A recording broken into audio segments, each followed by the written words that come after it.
welcome everybody to Ignite Humanity Live. I'm your host, Lady JB Owen, and I'm talking today about how to ignite humanity. That's right, it's a Thursday, so we're talking about solutions. Now, you may be asking yourself, what's it going to take to ignite humanity? What can we do to make a difference in humanity? And how can I, just one person on this big planet with all these people, truly make a difference in the way humanity goes forward and how our future looks? Well, you can absolutely. We all have the power to ignite humanity. And our show is all about giving you ideas and solutions, inspiration and motivation on how you can ignite humanity in your own unique way, in your family, in your town, in your city, in your country.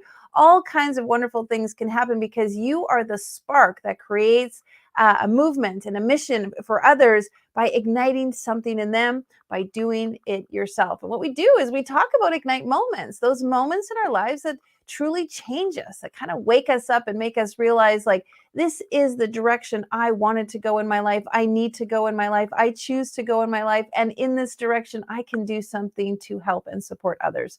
Well, our guest today is here to talk about exactly that. Absolutely. We're going to hear from Isaac Phoenix, is a narratologist.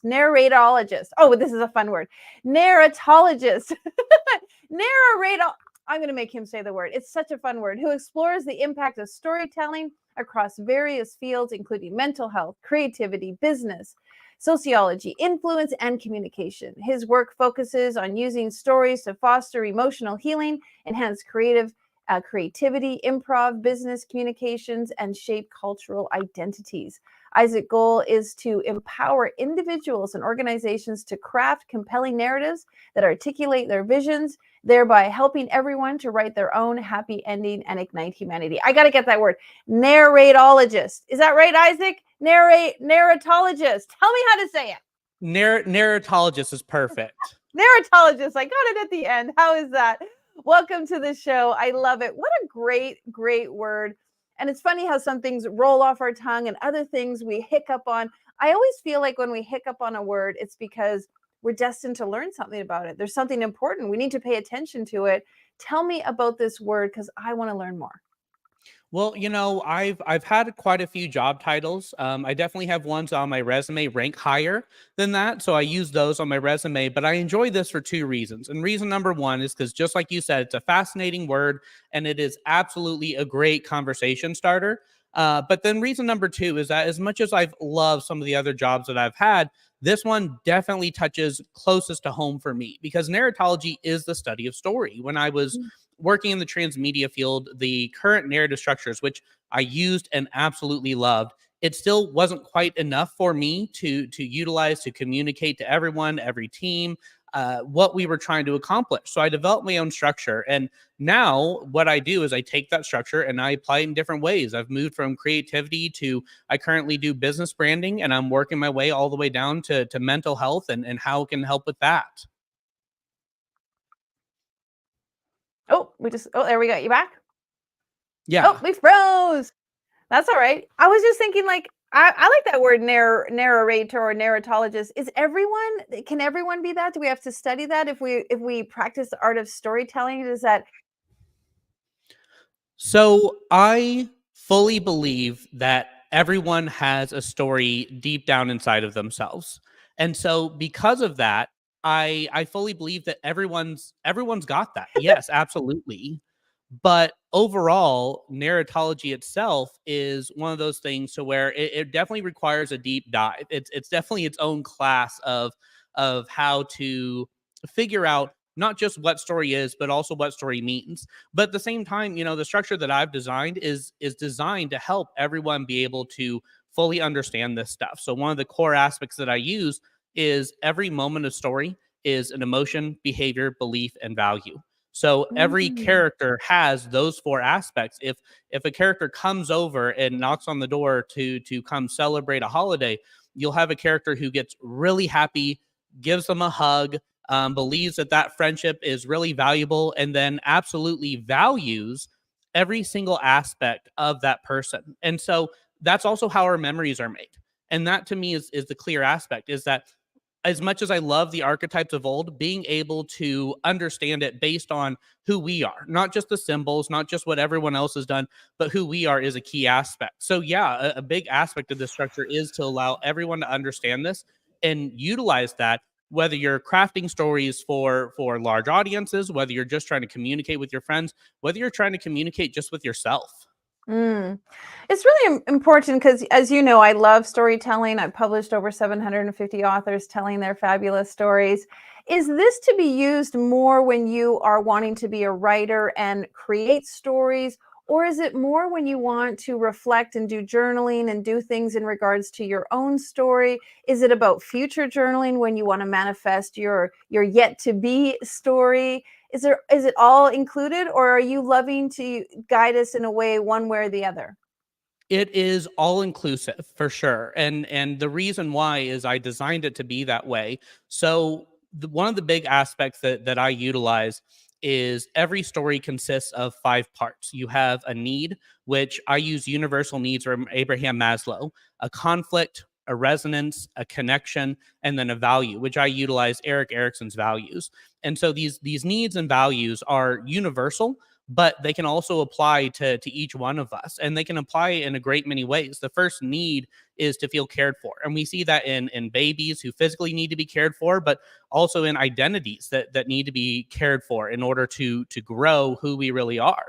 So the way that I arrange stories are a little different. So when I do creativity, I utilize those 4 aspects: the emotion, behavior, belief, and value. I put 7 of those together to create a scene. I put those 5 scenes together to create a segment, and then I use 7 segments to create a story. And each story is different. So you have the story of the protagonist, but then you might have a potential story with them and their love interest, a partial story of a villain backstory that, especially if you've got like a trilogy, a friendship that develops partly in one book and then partly in several others. And so a narrative is a collection of those stories. But coming over here and teaching branding like I do, what I say is that you have the consumer who has a need and a conflict that's holding them back, but then your product is the resonance, that middle part that's designed to pull them out of the conflict and connect them with what they need to be connected to so they can obtain that value. So it's designed to approach everything, but the way that I approach it utilizes all the same parts, but I rearrange those parts for each individual spot. So talking Mhm. about journaling and reflection and your future self, for me, the key is, okay, what is the most prominent emotion that you have right now? And when you figure that out, you can figure out what your emotions are, your behaviors, your beliefs, and your values. And you can figure out, where are you at? Are you in an area where you need something? Are you in the conflict? Do you need to feel connected to it? And by tracking where you are now and tracking where you've come from, you could know where you are in this journey, and you could know where you need to go next in order to utilize that best aspect of yourself. So if you're being told in school that you need to be very conscientious, diligent, and hardworking, and those are good traits to have, but you don't even know if that's what you want to be doing, you need to be activating your openness trait, the excitement in your life from doing something new, that you have the potential to find out who you really are. And when you know these things, it can kind of push you forward. And for me personally, my end goal is be able to utilize AI to figure this out so that everyone has access to a map that can take them from where they are to where they need to be. Interesting.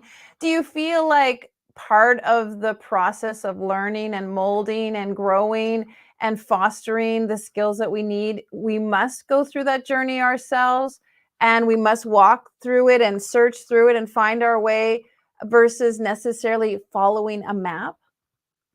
Well, the map isn't necessarily just supposed to be a map. I mean, theoretically speaking, movies that are really well done, books, video games, even podcasts, and that give you a ton of information. TV shows like this that help you reach in and find people that you connect Mm, with, whether you connect with a real person or a fictional character. All those aspects are in and of themselves maps that we can utilize to try and walk away from one aspect or another. mm, I utilize my system because there's a very clear universal way to do story, but whether the movie is good or bad, you'll have people who enjoy it more or less, depending on a few true. factors. But one of the biggest is how well they connect to it. So it is absolutely essential that we go through that experience. But the difference is that having a map means you at least know where the path is. I Mm, myself have been through areas to where I've gotten so stuck in one spot, and I was willing to put the work in to get out of that spot, but I never had the map needed to move forward. And so I think that both are the key, because you're still walking that path. It's not true. completely free for you. There's still going to be pain and everything else, but the ability to know where to go is absolutely key. And there's three aspects to it. There's the universal aspect, like I talked about, the universal needs and values, but then there's the general aspect of it. Are you more of a conscientious person, more of an open person? We utilize the big five, whether you utilize that, the MBTI, or whatever personality system you prefer. Those are the general sides, so where you can be categorized with a collection of others, but then our memories make us unique. And when we recognize all three of those avenues, we can create a plan that says, universally, this is the direction you're supposed to go. Generally, these are where people who are similar to you will go somewhere to something similar to this. And then we can say, but because you love this, because this is who you are, this is the next step in your journey. So you still have to go through it, but then Mm. that means, I guess, metaphorically speaking, that you won't get lost. Yeah, I like that a lot. I mean, my husband and I, we cycle our bicycles every year to all different places, different countries. We have a map. It's a general direction of where we're headed. We have kind of an endpoint of where we think we want to get to. And the map does have roads and paths and all kinds of things on it. But actually, it's the process of doing it that is really the power of the experience. And lots of times you get off track, you get into a detour, you hit an obstacle, literally and metaphorically. And that is really the yumminess of it all, allowing a little bit of serendipity along with a little bit of direction, really sort of understanding. And you're right, you can be, somebody likes to go hiking and the other person likes to go to the movie theater, and somebody wants to see the waterfall and somebody wants to see the dinosaur park. I mean, it's kind of actually fascinating that we are so unique. As we go along, we find the things that resonate so well with us. How can we be bringing this all back into humanity? How can this be really helping us have a better humanity? Taking a second to go back to what you were talking about, going out and cycling, but still having a map. One of the coolest parts about Google Maps is that you can type in a very specific place and it'll take you there. It'll tell you exactly how long you'll take to get there, depending on whether you're walking, biking, driving. It utilizes, everyone's data and information, traffic lights, all that stuff. But there's also a button there that just says explore, to where Mm, you don't know where you're supposed to go, but and this kind of comes back to what I was talking about, these universal needs. So, for a very physical example, everyone needs to eat. And if you're in a strange place and they probably have a McDonald's, something somewhat familiar, but if you're in a strange place outside of those franchises or you want to try something new, you can click that explore button. And it says, I know you need food, but it is time to explore who you are and the direction you're trying to go with. And that's also a part of what we're trying to do. And mm. bringing that back into your question about what does this mean for how we ignite humanity? For me, it comes down to everything everything that we've gone through in life that creates some sort of negative feeling comes down to us having a problem that someone else was not able to fix. And when we go through that problem and we find a way to fix it, we can add that to other people's lives. And it can be something massive, it can be something small. But the ideal way to be able to do that is by going through that journey yourself and being able to create those solutions. So when we're able to help people develop those solutions, we are increasing everyone's ability to impact other people's lives. It is the ability to help drive solutions and moments and movements forward so that every single problem can be covered by at least someone. For every problem that you fix, whether that's, directly or indirectly, no matter how far down the chain it goes. I just was saying that yesterday on the show. I was saying, like, if we realize that whatever we're going through, somebody else has gone through it ahead of us. There's probably not a problem in the world that somebody hasn't gone through it already. And to search out those people for solutions, ideas, wisdom, input, those sorts of things really can help our own process, instead of feeling like we have to do it all by ourselves. We have to do it all alone. We have to scrape our knees all by ourselves. Searching out other people who have gone through similar things really creates this idea of community and really allows people to come together. Talk a little bit about how, when we have a similar story or we've gone through a similar journey, it creates more connection and more camaraderie.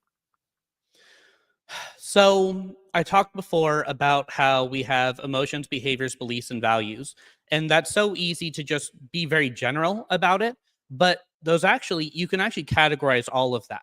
So, joy and sorrow really connect well with extroversion, which connects well with imaginative thinking, which connects really well with benevolent and universal values. And I pulled all these things from Robert, who did the emotions. You've got the big five. You've got Shalom Schwartz did a lot of the universal values work. And so when I'm able to connect these things, this is where things get very theoretical. But I'm a big fan of the movie Inside Out, and I take that movie as sort of a way. Oh, it's great. Um, it's I take that not necessarily literally, but I take that as kind of the imagined side, to where you have four different characters for the different aspects that we go through. I don't use neuroticism from the big five, but the other four behaviors I use. And the way that we engage with other people through our personas, that's what I call public personas. And when we're talking with our parents who want us to get good grades in school, we have to put our conscientiousness first. We have to put that diligence and focus and hard working first. And that is, if we're really weak in that area, it can make that relationship very challenging. Whereas Mm, if we're with our friends and we tend to be very agreeable, very submissive, want to do what everyone else wants to do, but they want to go do something that's perhaps a bit of a more adrenaline driven aspect, that's something to where if that openness side is there, it's going to be a struggle for us.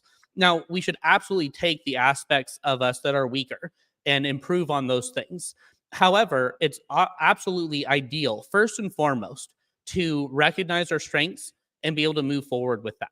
And that's really what it comes down to, is the character that is in front.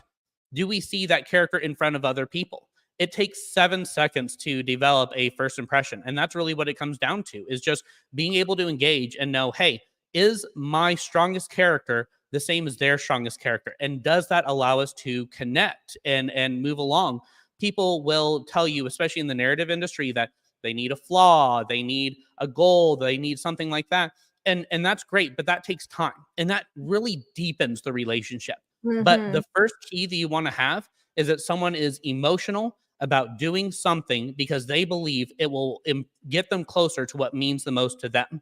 For me, I struggled communicating growing up, and it created a whole ton of pain for me. Pain that might not ever go away, but when I connect with someone through these aspects, when I connect with people who are similar, who have those similar aspects to me, and then as we get to know each other more, have a deeper story that connects in an even stronger way, it's one of those things that allows me to live in the moment, which, again, that pain of the past never goes away. That fear of the future does not always go away, but living in the moment helps remove you from that. and do you find that it's like that real level of authenticity that really comes out, that people are so hungry for? That's where they want to know, that's what they want to see, that's what they're looking for, to really see you at an authentic level instead of pretending or living out these character traits, or being in a certain way that we think is correct in front of our parents, in front of our peers, in front of our bosses, instead of having that very authentic, this is who I am narrative. I'm going to be a little controversial here because, Why authenticity is not? Bring it on. Let's do I love it. with it. Authenticity is a big buzzword, and it's an absolutely huge buzzword in branding, right? The the thing that they'll talk about in business is you want to find your ideal consumer. And one of the things that I do is I help people develop a what I call a product narrative. It's an emotion, behavior, belief, and value. And then I connect that to like the MBTIs, because the Myers-Briggs typing indicator is the biggest one. And then they can utilize that to find their ideal consumers, and it makes the sales process easier. It makes marketing easier, advertising easier. And so there is this huge advantage to authenticity. And it is key for us to be authentic. But I don't think the struggle is being authentic. I think that people who are not authentic, it's just the fact that they don't know themselves. They don't know their Mm, story. Or mhm. on the flip side, I say that there are 8 emotions, 4 positives and 4 negatives. And on the flip side, if they are being authentic, they're probably activating their more negative side. if you have someone who tends to be really angry, they're probably one of the most generous people that you know. But because people have not been generous to them, allowed them to be who they are, their anger kicks in as a defense mechanism. Fear of the future comes from the idea that we're not excited to be able to tackle the things that we need to tackle. And so when you're dealing with that lack of authenticity, I think it comes from either not knowing yourself or trying to get rid of that shadow self that Jung talked about, and trying to come back into a side where you can be positive, even if it's not your strength. So Mm. people don't necessarily want the authenticity. They want you to be able to connect with them and relate to them. The problem is that the farther you go into your story, then the more likelihood that that relationship can break. And there is, especially in the gaming world, this idea of the sunk cost fallacy, to where if you invest a lot of time or money into something, you have to use it and you have to walk away from that. But it's so difficult that I think that the key to authenticity is more about, if I'm investing time into you, I want to know that this relationship is going to last a long time. Even whether that's in a fictional character, whether it's a real life relationship, romantic, friendship, even with a business and a brand, people want to Mhm. know that their investment is going to pay off in the long term, and they don't want that broken. So I think that authenticity is that desire to make sure that the connections are ideal so that it can be something that goes on theoretically forever. Yeah, well said. And when we meet people at a party and they're not being authentic and we don't resonate with them, or we make friends with people who are being unauthentic and we think that's who they really are, we create friendships, and then those friendships, those bonds are broken. And you're right, it's about trust. And you made me think of the word realness, like really being real and really being the real version of you is what really creates a better connection.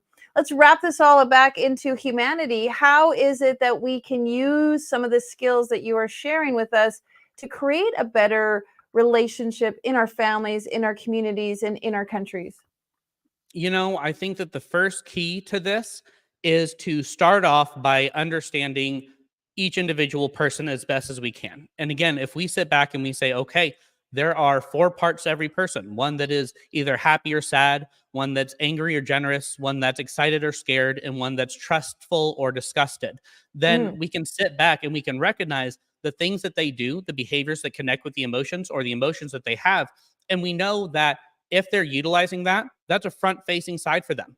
If they're using the negative side to that, then that side is weaker, and you want to be able to attach to them with their strength. If you have a person who comes into a store ranting and raving, very upset, very angry, and you get angry with them, they'll calm down because they're a generous person who thought they were going to get taken advantage of. And if they feel like someone else is fighting for them, they'll return to that positive state.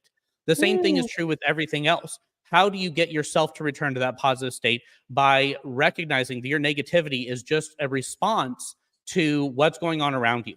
When someone else is negative, how do you go onto their level and talk with them to where they have what they need to be positive, to move forward in their life?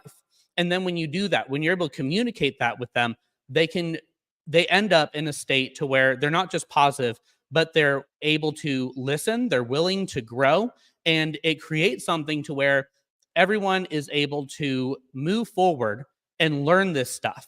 And it creates this chain reaction going forward that we can create a very positive world just through communication.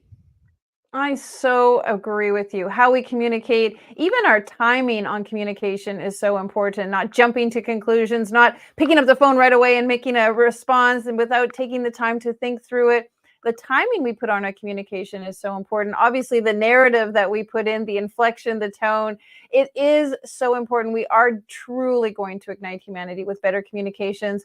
All right, well, just before we end, what is the solution you have for us to take home with us today? Solutions are absolutely a huge thing for me. I know that I've helped a lot of people. Again, like I said, I teach branding now, but I've helped a lot of people on the mental health side. I did a lot of work in creativity before. And for me, scaling that aspect is very important to me. So I work a lot with AI, especially with the way that the current large language models are now, and being able to break things down into simplistic enough terms. We're able to utilize AI as a way to supplement where people struggle and help people out. So I'm definitely big on solutions. But to give someone a solution to where they are now, or give someone a solution to help somebody else, it comes down basically to what I was saying earlier, to stop and to take time and to listen. And you mentioned timing, and timing is absolutely critical, but some people want to use time as just a way to tell someone to cool off. But if someone is angry, it is time to be angry with them. It is time to get on their level, because when you communicate with them in the language, in the deep unconscious language that they understand, you create an impossible to break connection to where they will want to come back to you every single time. And I utilize that in business especially, but eventually in terms of mental health, when they come back to you and when they learn more and more, eventually they become that person for somebody else. And it creates this chain link fence. And so I work on scale, I work on impact, but every individual can have that impact going forward if they just learn how to listen to the language, the deep unconscious language that's being communicated with. So important and so well said. We need to listen and be connected. One of the principles of Igniting Humanity is to raise the consciousness, raise your own consciousness, be aware of others. Thank you so much, my darling. Very interesting conversation. Absolutely excited to find out more. And folks, if you want to find out more about what Isaac is up to, please check out and give him an email. Actually, send him an email, send him something, a communication, and ask how you can find out a bit more. Share a little bit about what you loved about the show, and reach out by Gmail. All right. Thank you so much. Have a great day. And thanks for being on the show. Thank you so much for having me. Absolutely. Yeah, very interesting conversation when you think about it. If you were really to unpack the narrative of your story and to just look at where you are in those human behaviors and get interested in the kind of person that you are, and maybe take some of those wonderful little behavioral quizzes, or finding out what your personality type is. It's so interesting to get the tools you need to be the best version of yourself and to support others around you in the work that you are doing to ignite those on the planet. All right. Well, if you'd love to know what we're up to here at Ignite Humanity, we love to share. Please go on over to our website, ignitehumanity.life. That's right. You can find all kinds of interesting things over there about the books that we are doing. We are doing a massive compilation book, 280 stories told by people just like you and their Ignite moment and what has inspired them to ignite humanity. We also have other books coming up. And just like Isaac, our next book is Ignite Creativity. So I'm super excited to talk to him about that. If you're a creative and you would like to be in our next compilation book, go on over to our website and apply at ignitehumanity.life and check out our new creativity book. If you are interested in igniting literacy, well, we are doing amazing things building schools in third world countries, and we'd love to have your donation. Every dollar you donate buys a brick to one of our schools, and it helps support literacy around the globe. And last but not least, if you're in the Vegas area or want an excuse to go to Vegas, May 16th and 17th, we are doing an incredible event, Gather-rama in Las Vegas, talking about your book and your brand and your business and those amazing breakthroughs that you want to bring forth in your life. We hope to see you there. All right, take care, everybody. We'll see you tomorrow. Now, more than ever, we need to come together to connect with one another.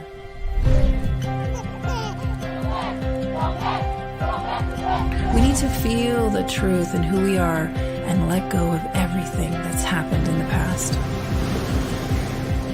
We need to empower every person on the planet and awaken hearts, enliven souls, come together, laugh, play, rejoice, connect, create, and love.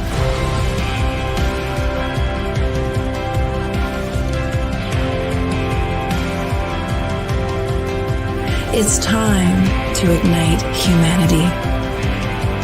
We want you to be a part of something that will impact the future for everyone. We want you to tell your story, share your Ignite moment, show people who you truly are.